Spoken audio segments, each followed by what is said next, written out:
Hi, everybody.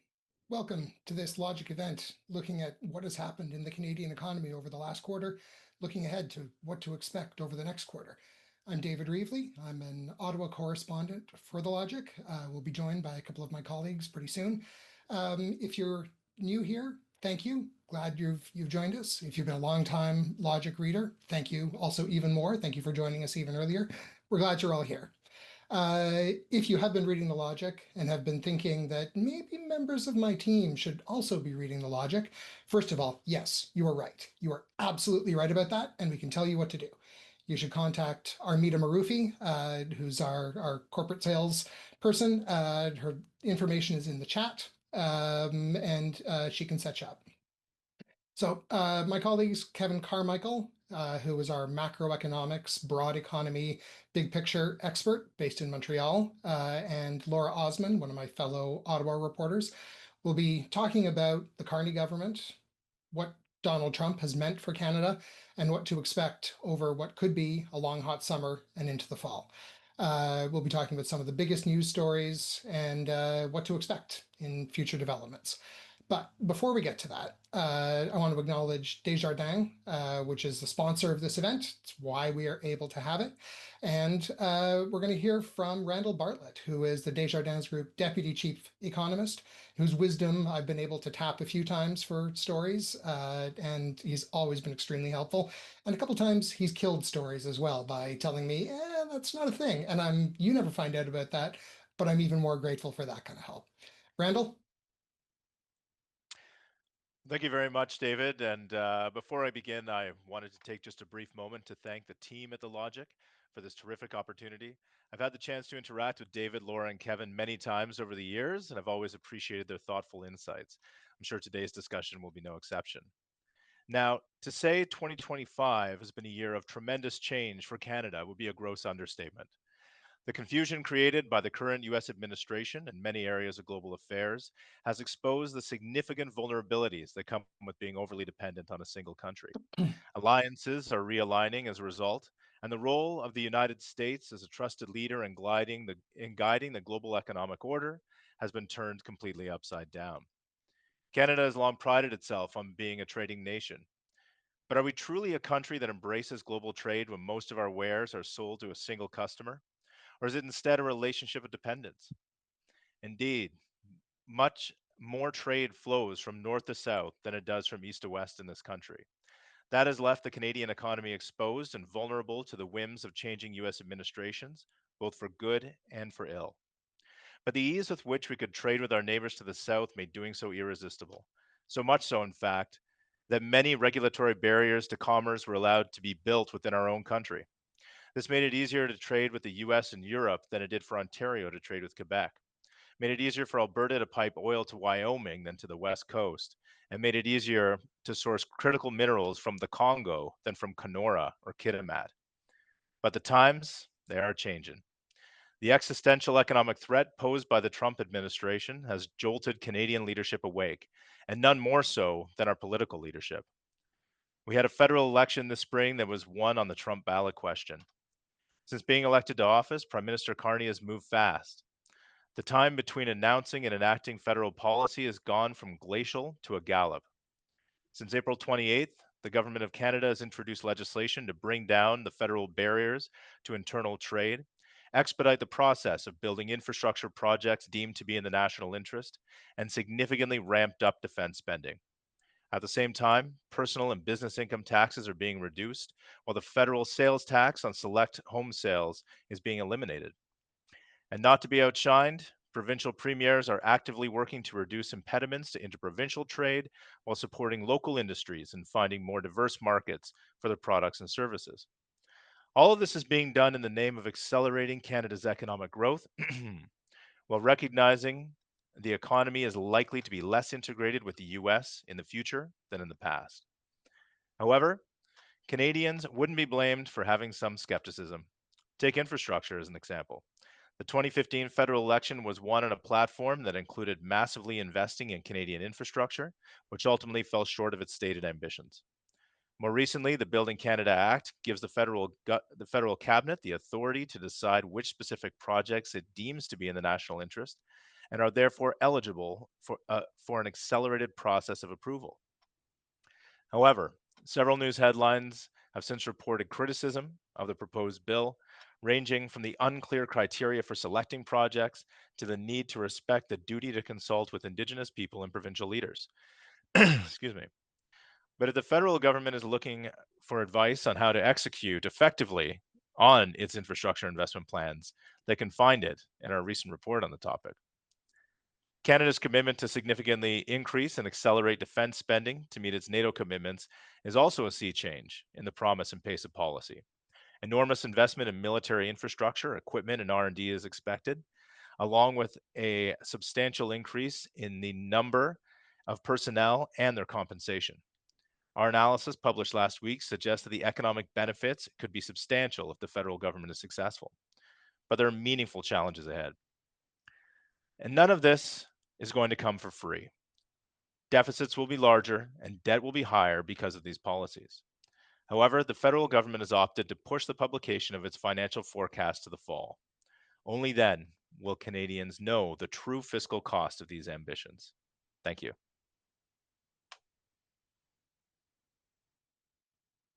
Thanks very much for setting that scene for us, Randall. Before we get into what's preoccupying us, me, Laura, and Kevin, just want to say that we want to hear what's preoccupying you. The chat's there for a reason.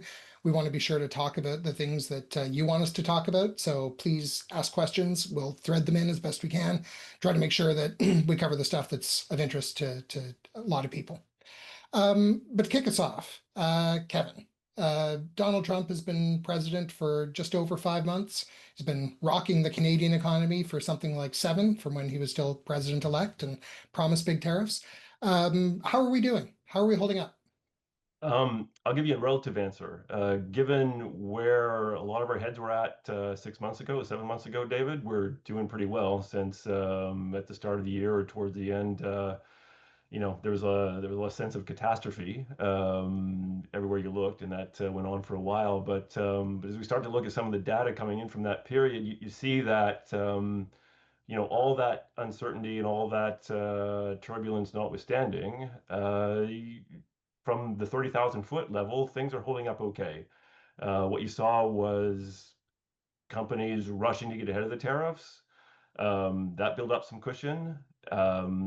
What you saw was a relatively high savings rate starting to get whittled down. But what that means is that consumption sort of held up, and we need to keep in mind, at least in the short term, that overall Canada is sort of a consumption-based economy, 60-70%. Randall might want to correct me on that at some point down the road, but that's a big driver of GDP, and that's held up okay. But you get a little lower, and obviously there are going to be pockets where the economy is looking terrible to people, and we know what those pockets are. Anybody attached to the automotive industry, steel, particularly trade dependent parts of the country aren't feeling good. You're seeing the jobless rate reach up to, or sort of climb up to, around 7%. That's higher than you'd want. So it's not a perfect picture, but it's certainly not as bad as a lot of us thought it was going to be at the start of the year. So some rough times, but no plague of locusts or the land, which we might have been expecting around January. Actually, absolutely right. I mean, the Bank of Canada sort of describes, it's a bit clunky phrase, but they talk about the economy being softer, but not sharply weaker. Like I said, not elegant, but sort of sums up where we are. And so, Laura, you and I both cover the federal government. We've had our eyes glued to Mark Carney and the election. The Liberals kind of came back from the dead on the promise of addressing this crisis. Maybe we'll talk in a sec about whether there still is a crisis. But what have they been up to? Big picture since being reelected and sworn in. What have been the big priorities been? Well, I mean, for Mark Carney, it's all been about seizing the crisis, right? And that's what propelled him to the prime minister's office. That's what turned Canadian politics on its head early this year. And that's what his initial agenda has all been about. So, they came out the door with a big tax cut, some sort of low-hanging fruit things they can do, including officially getting rid of the consumer carbon tax. That was their first act in Parliament. But since then, it's all been about trying to get things done as quickly as possible before this sort of chaotic window closes, because it's this moment of uncertainty, of calamity, of economic turmoil that's really allowing some of these changes to happen. So, for example, interprovincial trade, Randall Bartlett talked about the ease with which we can sort of move things to the US, and some of the impacts of that now that the US may not be the very good friend we thought they were. So figuring out how to trade with ourselves across the country is really crucial. Governments have wanted to do that for eons, and those barriers have been in place for a long time, and they've been there for a reason. And now suddenly we have cooperation across the provinces to get it done. So they're seizing that moment with some legislation. David, you and I have been working a lot on Bill C5 on the other half of it, which is all about big nation building projects. That legislation moved at light speed in terms of sort of government's usual speed of moving legislation forward. I mean, it was massively quick, very little scrutiny of that bill, and some big questions left hanging about how it's going to work and what the impacts are going to be. But again, it's about moving as quickly as possible before that window starts to close and people start to realize maybe what Kevin is saying about how things may not be as bad as we thought they were going to be. And so C5, it's in the Senate right now. It's sort of both the internal trade bill, or internal trade moves, and the building bigger things faster components all fused into one. In the Senate, they're supposed to take a final vote on it, certainly by the end of the week before they break for the summer. But as you've been saying, there's a whole lot of unhappiness about parts of it. What kind of trouble is it running into? Well, I mean, I think one of the major issues here is the lack of consultation on the bill, right? There was a lot of questions about it during the election campaign about how it was going to work, and the Liberals' message was, we'll wait and see. Once we table the legislation, all questions will be answered. But this could have a major impact, for example, on First Nations treaty rights holders who don't know necessarily how this is going to impact projects on their land. They weren't brought into the fold on how this legislation was being drafted, and they're really concerned about it, and they're already talking about legal challenges. And listening to the Senate the other day, I was listening to Paula Simons, a senator from Edmonton, who she was saying that this is supposed to replace Bill C-69, which was supposed to fix a lot of the uncertainty in the system where you had a lot of legal challenges happening. And her concern is that if this goes forward, we're going to start to see those legal challenges again and ultimately be back at square one. But David, you've been taking the lead on a lot of that C5 coverage and really getting into the weeds of the legislation. I mean, what is your sense of how this is going to smooth the way, or maybe leave a bumpier road in terms of getting those big projects finally moving forward? Yeah, it's a good question. And I think I mean, the idea is to find a handful of really big things that the country really wants to get done, that have general broad agreement, which is maybe tricky part number one, finding things that everyone thinks we should do.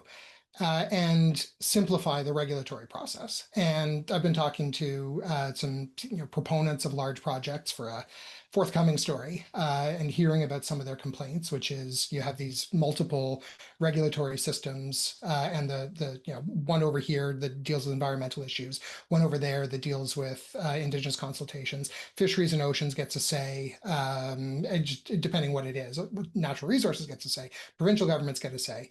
And the authorities don't all talk to each other. And so it can be a really big struggle just to know what you need to do, let alone to actually do it. And so it's not just that there's a big thick file of forms you've got to fill out and boxes you need to tick. It's that there are forms that you don't actually know you need to deal with. And you can understand why that would sound frustrating, and why be frustrating, and why it would sound good that the government intends to sort of streamline and simplify that into one regulatory process. But also, I mean, as you were saying, I think there's stuff that cannot be simplified, and I think particularly when it comes to Indigenous rights holders, people who have title to land, people who have rights that the government cannot by fiat just say, okay, that's been dealt with, that's fine, move on. I think you risk getting into much worse trouble than you were in before if you try to speed run those consultations. And there's additional complication. I was watching the debate in the Senate yesterday, and Senator Patrick Brazo collapsed while he was talking, and that got a lot of attention. But I was struck by a thing that he was talking about immediately before that, while he was in debate, which is Carney says that he's going to meet with the Assembly of First Nations. He's going to meet with Métis and Inuit representative organizations to talk through some of the objections that members of those groups have. But Brazo was pointing out that the Assembly of First Nations is not actually a rights holding organization. They're political representatives. They're the chiefs in assembly and the national chief. What they say matters, but they are not themselves the actual rights holders that proponents and the federal government or provincial governments need to negotiate with. So it's all very well that Carney's going to talk to them, but that is not by itself necessarily going to solve anything, even if they can reach agreement on some stuff that's actually really very contentious. Yeah, I think it's interesting too that the AFN was supposed to meet this summer, have a big summit and talk all this through, and then the wildfires have been so bad they're not able to actually do that. They're not going to meet until the fall. So they're not going to have sort of the backing of their members to be able to make deals with the government until later. And it's really at odds with the government's, keenness to move as quickly as possible. They really want to sort of churn through this and get it done by the summer, but I think that's going to be really challenging. Do either of you have a sense of just how unified the First Nations resistance is to the bill? Because I have a couple of thoughts on this. Like one, I think we've all globally all learned the lesson that none of this is going to happen without involving Indigenous communities in this. This is sort of the lesson of the pre-Trudeau years and the Trudeau years, is that the courts are on the side of First Nations, and everybody who's going to want to move these projects forwards understands that. So I don't think there's any investor, any company out there that is going to go forward with anything without bringing in the commitments or the rights holders themselves, regardless of what happens on the political stage. So I'm just curious of whether this is just the AFN, a political organization playing politics, or if you sense that because you both have traveled to First Nations communities, you've been on the ground there. Do you have a sense of whether there's legitimate resistance to what the federal government and the provinces are trying to do, or whether this is just a reflection of just how diverse First Nations opinion is on development? I got some stuff to say about that, but Laura, you went to the Ring of Fire in Northern Ontario and visited several First Nations during the election campaign. What you probably have a better answer. What do you think? Well, I think that there's obviously a diversity of opinion among First Nations groups, but they're sort of land at the same point, which is that they really don't like the process that the government is using to push this forward. So I've spoken to folks who are really excited about development, have been working with the government through the impact assessment agency process they have now to get critical minerals built, to get energy projects built out west in BC, for example. The BC Chiefs have had a lot of success recently working with industry right from the beginning on projects, getting them built. And it feels like it was sort of a new process in terms of getting a lot of these projects built in partnership with First Nations, Indigenous groups, where there's profit sharing, there's other ways that communities can benefit, and a lot of them are really excited about it. But the process the government has taken, trying to get this legislation passed really quickly without consultation, has left them really concerned for some of those successes that they've had. And they really don't like how the government is doing this, and they're standing opposed. On the other end, you have folks who say, we don't trust the federal government. We don't trust these private corporations to have our best interests at heart. We think that we're going to get, steamrolled by these big projects, and we don't want them. And this legislation would allow the government to kind of come in, subvert certain laws or regulations, get these passed quickly before they have a chance to fully consult. So they land at the same spot. So even though I think they're opposed for different reasons, there is quite a bit of opposition. Now, there are First Nations groups, including the Manitoba Métis, who are excited about this legislation. They want to see the benefits come to their communities, and they're looking to help the government. But even they say the government really needs to start talking to First Nations groups if they want this to be successful. And for me, I mean, I spent a few days in Iqaluit during the election campaign. So not First Nations, but Inuit people and organizations. And we didn't talk about C5 at the time because C5 wasn't yet a thing. It was during the election campaign.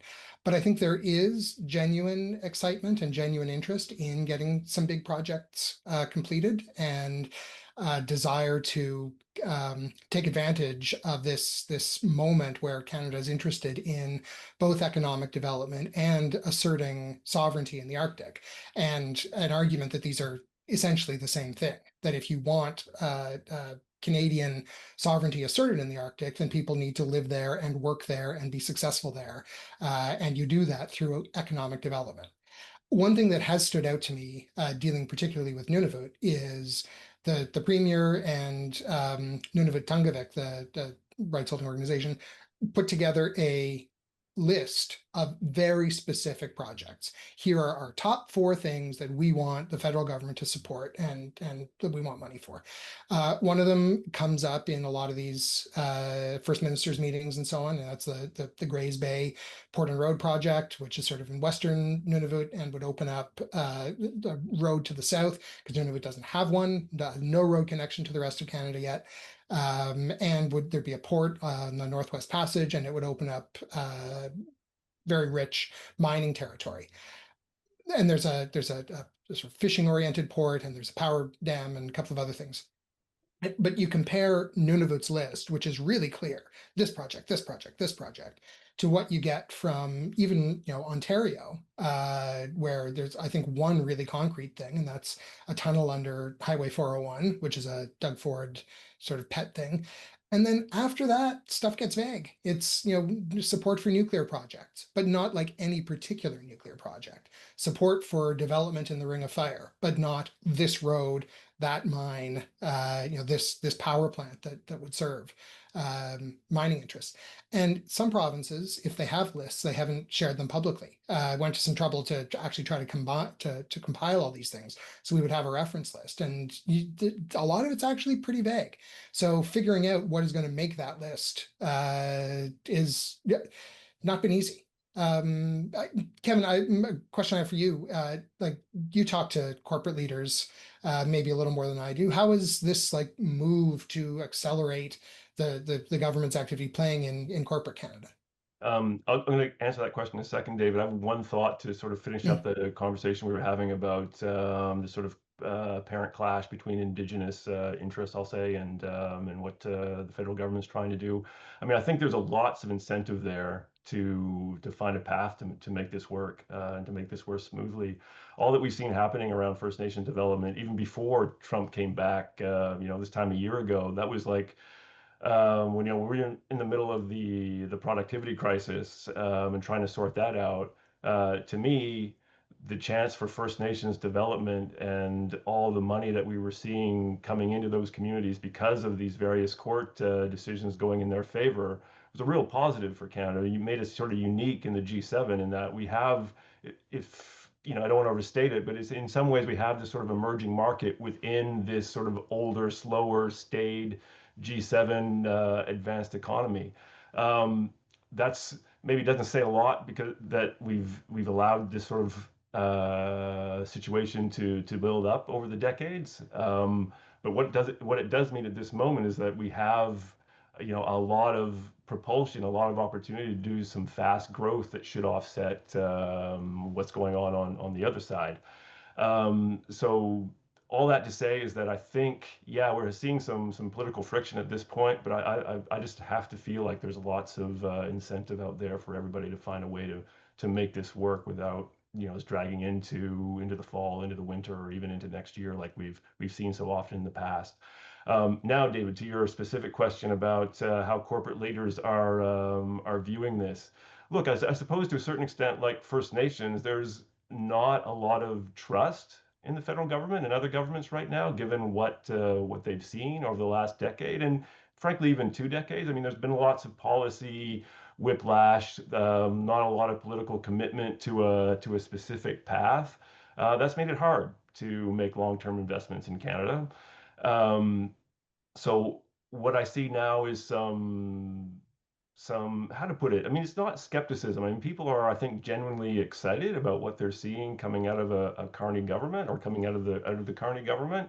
Um, but it's probably going to take the prime minister a little more than just sort of trust me to bring them all the way over. They're going to have to do some specific things to reestablish some confidence that you can get things done in Canada. And I think that probably is why the government chose to push so hard on Bill C5, right? I mean, it's they needed to put something on the marker or something down, put down a marker to show the people that they ultimately need to drive this development forward, to say, okay, look, it's a new game now. We're different. You can count on some stability. Here's the proof. And I'm sure there were lots of people at the time saying, look, we're going to run into all kinds of pushback if we go too fast. But it seems to me that the prime minister or the prime minister's office decided, okay, but do a cost benefit analysis. We need to do this fast, and we'll sort out the rest of the turbulence at a later date. Yeah, I think this puts a lot of pressure on the Carney government as well to go even further once this is done, because C5 is only for a very small number of projects. And through this process, they've had to sort of admit that our regulatory system here is bad for investment, for getting things actually going. Now, having admitted that, they can't just leave it in place for the 99% of other projects that may or may not go ahead in Canada. So I feel like now that they have sort of laid the table here with C5 for the few big nation building projects they want to actually get done, they have to start to think about some of these smaller projects with regional benefits and how they're going to get those moving if they understand now that the regulatory environment is not conducive to doing it. And David, I think this really kind of dovetails to a lot of the defense spending that the government is now promising to do 1.5% of GDP for this or that's going to support defense infrastructure. I mean, what kind of things do you see moving forward as a result of that sort of big bucket of new money? Yeah. I'll take that up in just a sec. We have a question from the audience that before we move on from this issue, I want to make sure we address, because we do want to talk about what the audience wants to talk about. And it's from Lisa B, and thank you for it. The gist is asking, will the projects that get on the government's master list, will they already have Indigenous support and probably participation? And I think the answer is almost definitely yes. That was certainly the message that Dominic LeBlanc gave the Senate when he was testifying early on Bill C5, which is, there's enough stuff that lots of people want us to do. We're not necessarily going to be prioritizing stuff that, people don't want us to do. And doability is one of the criteria that they're going to use. So I think the more people you have backing your project and the less opposition there is to it, the easier it's going to be to get on that list, and that's this is a component of it. Did either of you want to disagree with me? I suspect not.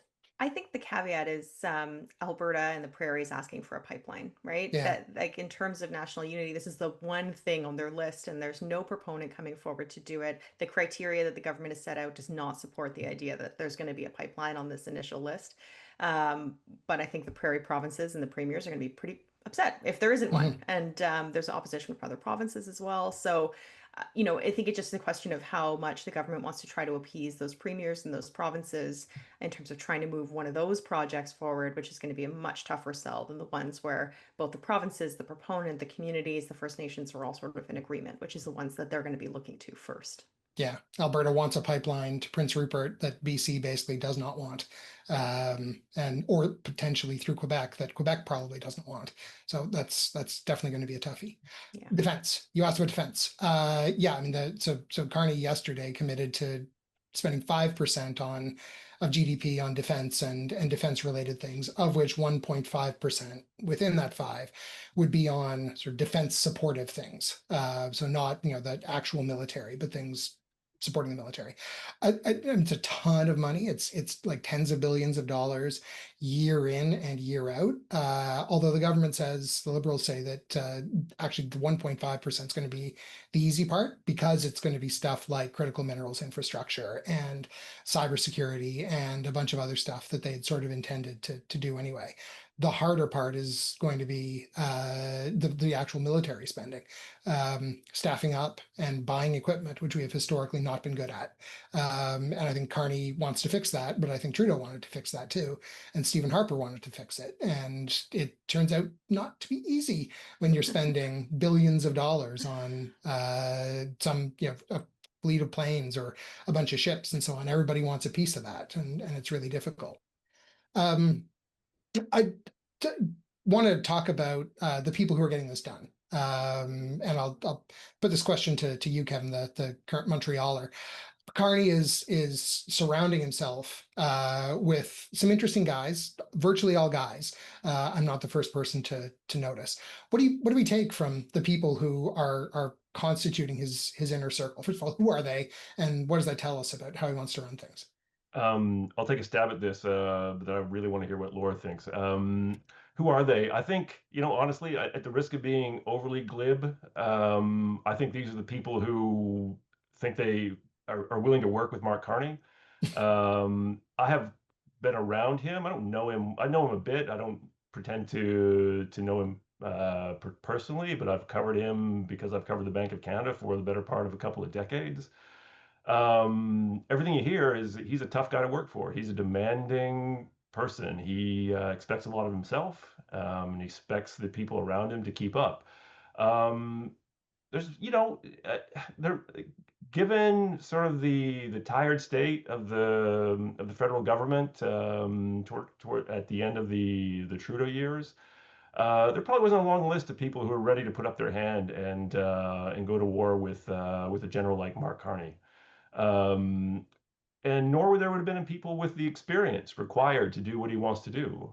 So what he's done is find a group of people, I think, I observe, who are not unlike him, who have a lot of experience out in the world, hard drivers. Like the obvious example is Michael Sabia. Kind of his hard driving nature is sort of a legend around Ottawa. And now he's running the public service, right? So that's the kind of person that Mark Carney needs. He's brought in a few more people like that. I mean, again, it's kind of like what we were talking about around the question of the rush on Bill C-5. In a perfect world, would he have tried, or would they have tried for a more diverse mix of advisors? I think absolutely he would have. But he's working on an advanced timetable. He's in a hurry, and he needed some people on the team, ready to go in real time. It's kind of like if you're trying to make the playoffs, you need to get some veterans on the team rather than count on some young up and comers. I mean, he just doesn't have the luxury of test running some people right now. So I think that explains it. I mean, again, it's not a great look, but that's my sense of things.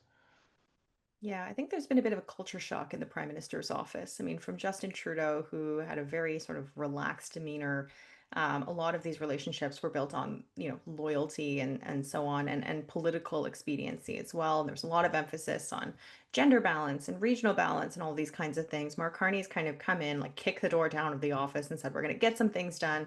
He brought people in as quickly as he could. I mean, one of his first moves was to bring in Marco Mendicino, former cabinet minister, as his sort of temporary chief of staff. This is someone you never would have seen in Justin Trudeau's office after, he was sort of politically tainted by a number of really difficult files. I think that, we've heard reports, for example, of Mark Carney bringing in a dress code to the office. Like, we're going to wear suits. We're going to behave like a business. He's putting out, there's anonymous sources coming out of the Prime Minister's office talking about what a hard man he's going to be, and he's going to fire public servants if they don't get the job done. This is the message he really wants to send. We are running this government like a business. He's not a politician.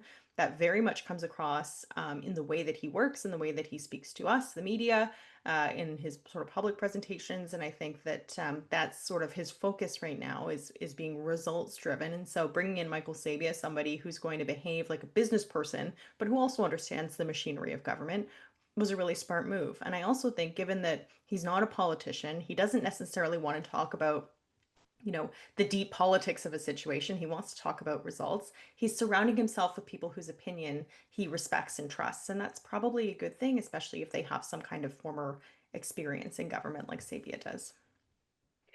One of the things talking about Carney's manner and running the government like a business. And correct me if I'm wrong, but what I take from that is more being business-like rather than this is supposed to be a profit-making enterprise. Yes, And exactly. yeah, it's like we're serious people. We wear suits and carry briefcases and get things done.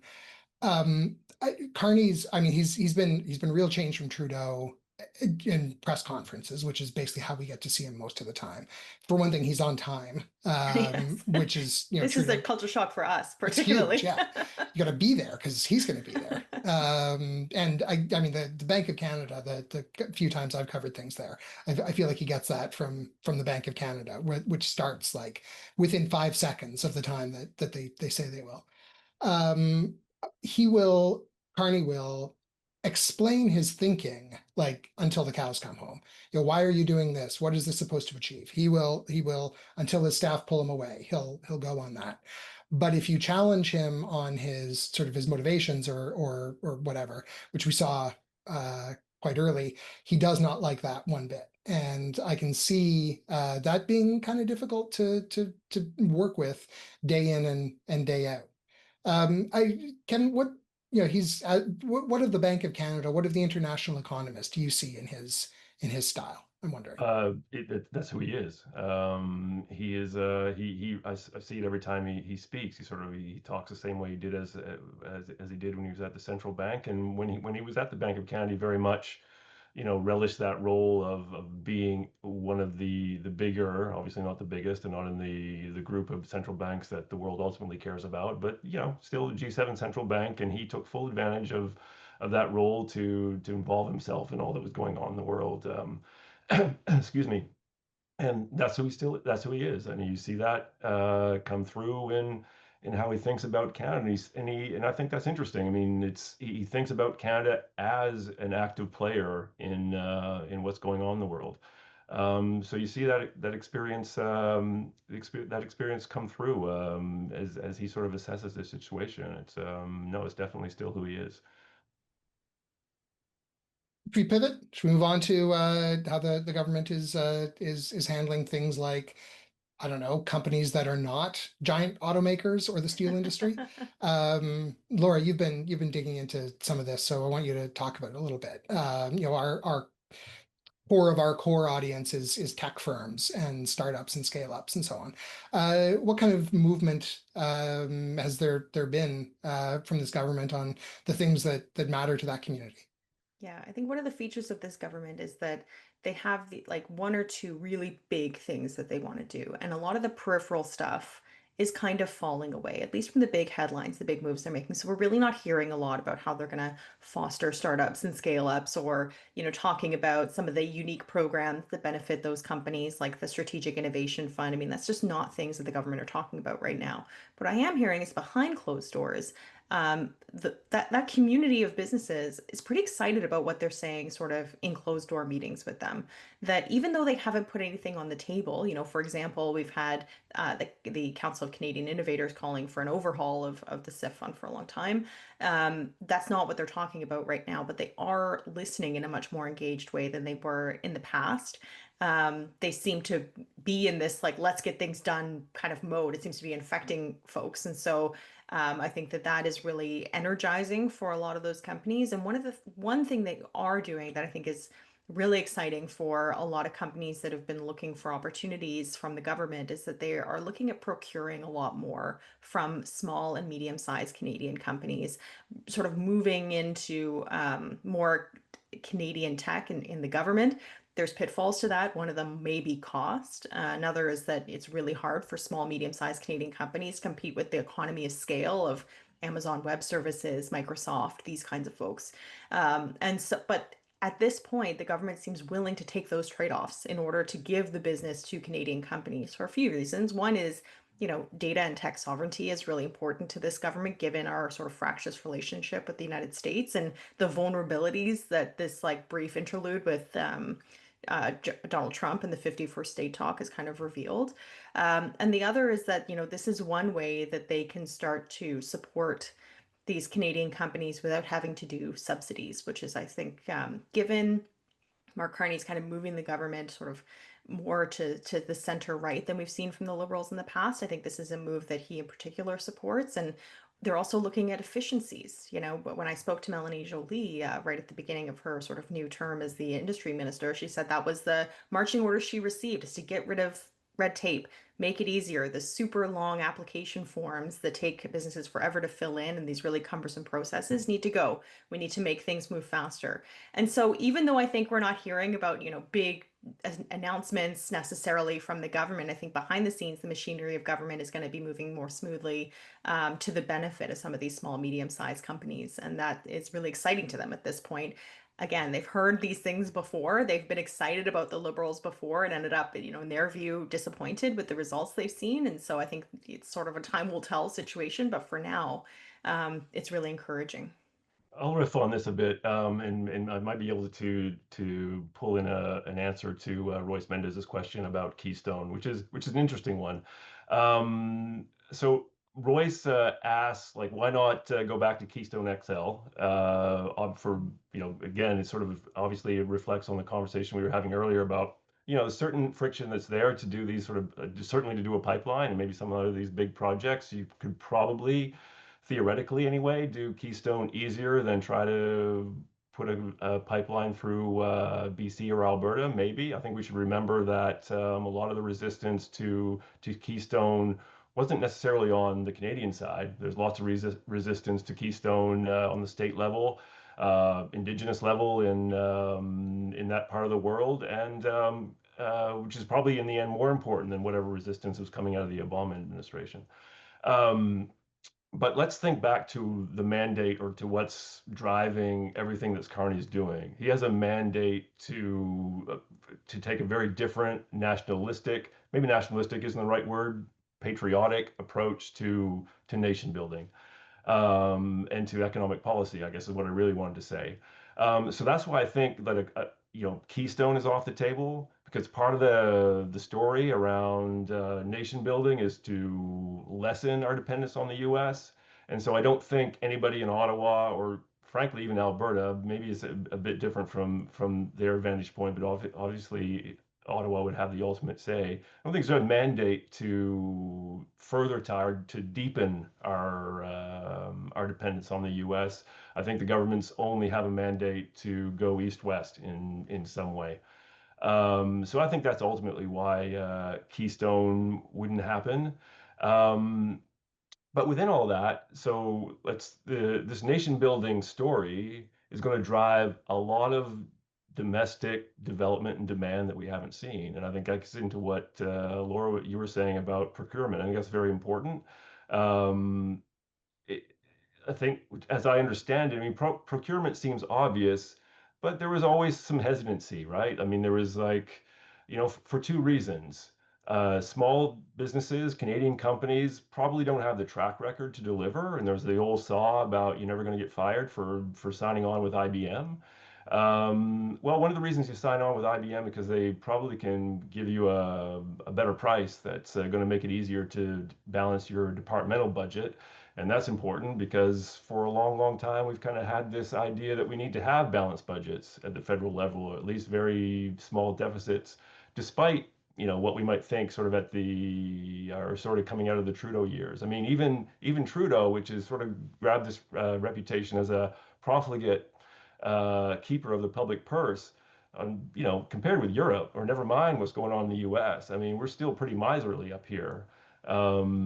And as we were talking about around the defense spending, the federal government is going to spend real money for the next little while, and there won't be this sort of artificial cap on spending in Ottawa. So that, given the need to develop domestic industries, probably gives even at that sort of public service level a little more room to take a risk on a local company that maybe didn't exist until very recently. And I think that carries over to a certain extent to the private sector too. Like we see it, right? Like Canadian companies want to be seen to be supporting other Canadian businesses. So I think there's probably a certain incentive for, the big money, the big spenders, the investors, the companies that are going to build these projects to also be out there saying that they're sourcing from local suppliers too. So for all those reasons, I think this is probably why the small business community, the innovators are feeling pretty good. Not to mention, we didn't even get into all this going on around AI and quantum, where the We're government gonna though. put some serious money Got on a the question. table and Yeah. talking about making sure they secure that IP here. So yeah, I guess I'd be given how tough it's been for the last decade or so to be a scale up in this country. I'd feel a little better about the world today. We don't have a ton of time, but I don't want to let us all go without talking about this. Our excellent colleague Murad Hamadi talked to Evan Solomon, Minister of Artificial Intelligence and Digital Innovation, talked to him for about 10 minutes and has gotten about 6 news stories out of it this week. But one of them I think that really stood out though was Solomon talking about turning to Saudi Arabia and the United Arab Emirates for investment in AI and other sort of real cutting edge computing functions. And at the same time, Carney invited Narendra Modi, the Prime Minister of India, to the G7 meeting and has taken steps to normalize relations after things got very, very bad because our government said the Indian government was involved in killing people on Canadian soil.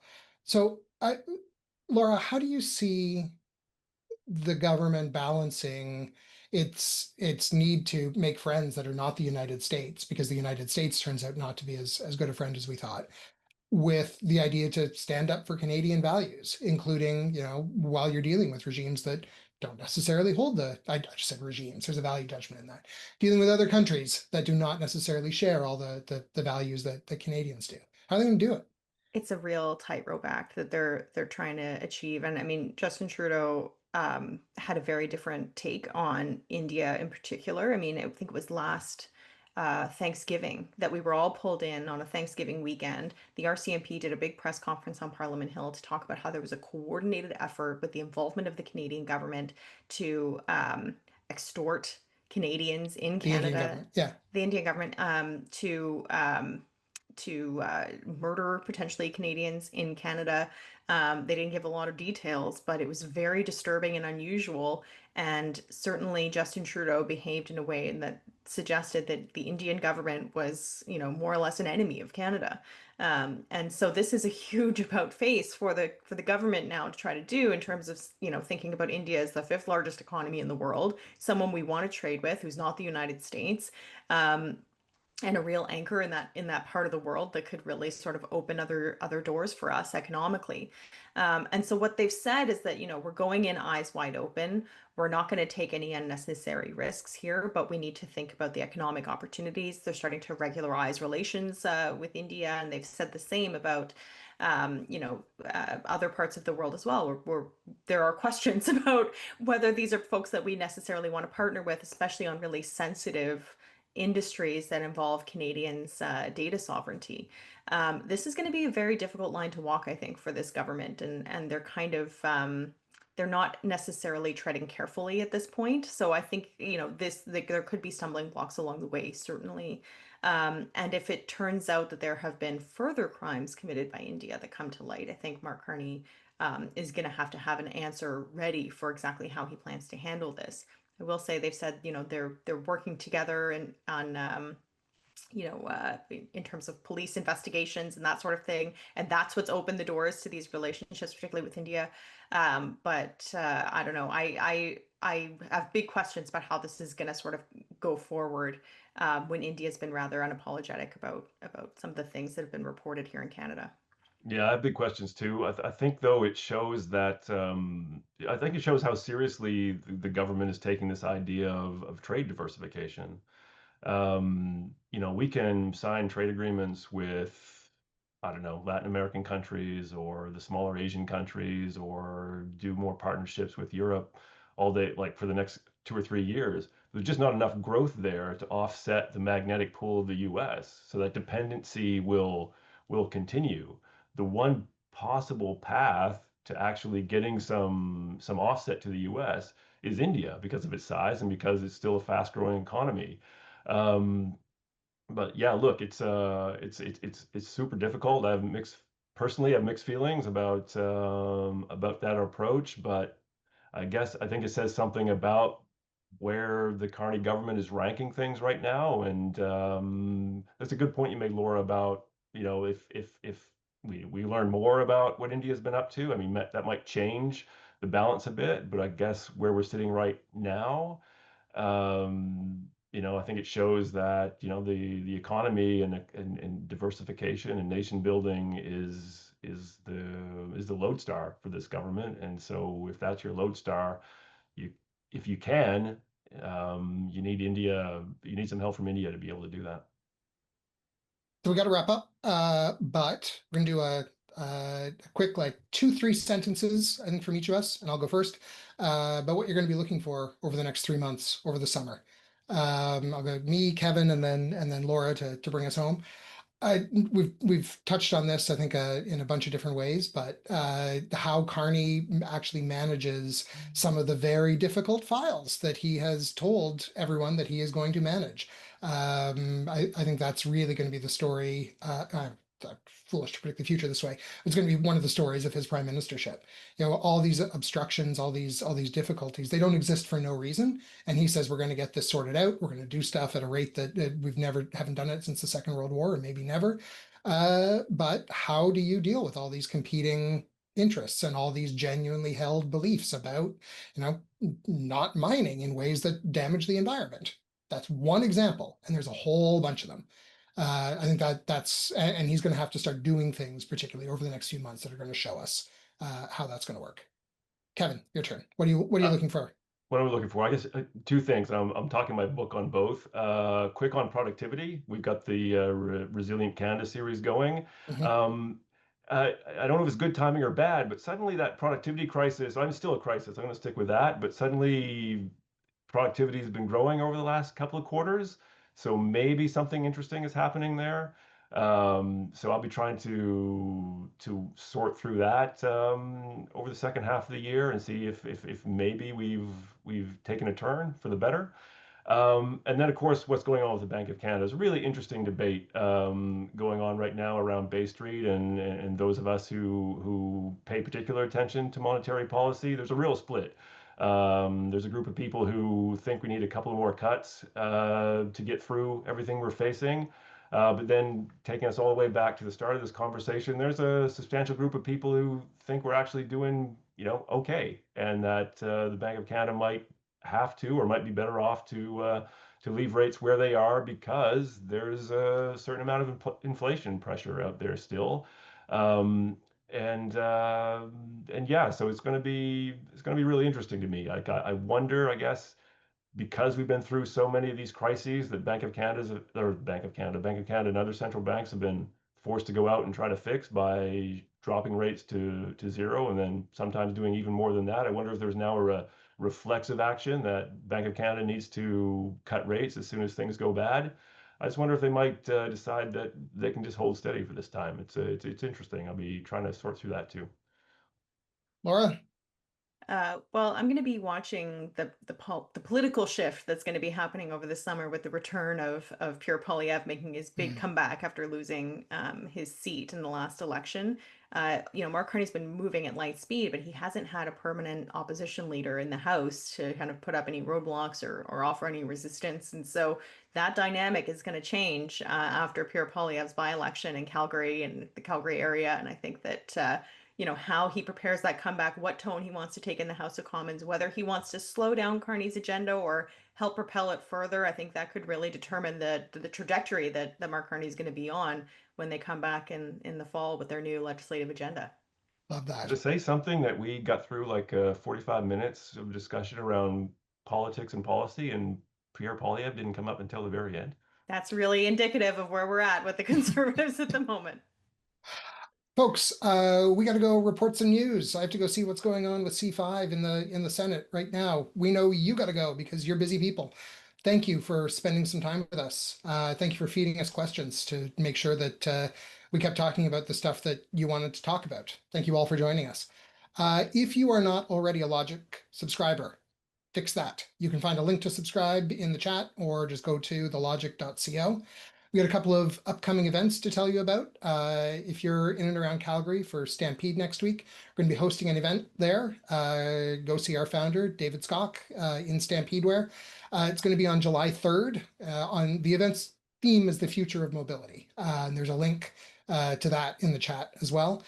Also coming up, the Logic's third summit is going to be in Toronto on November 3rd.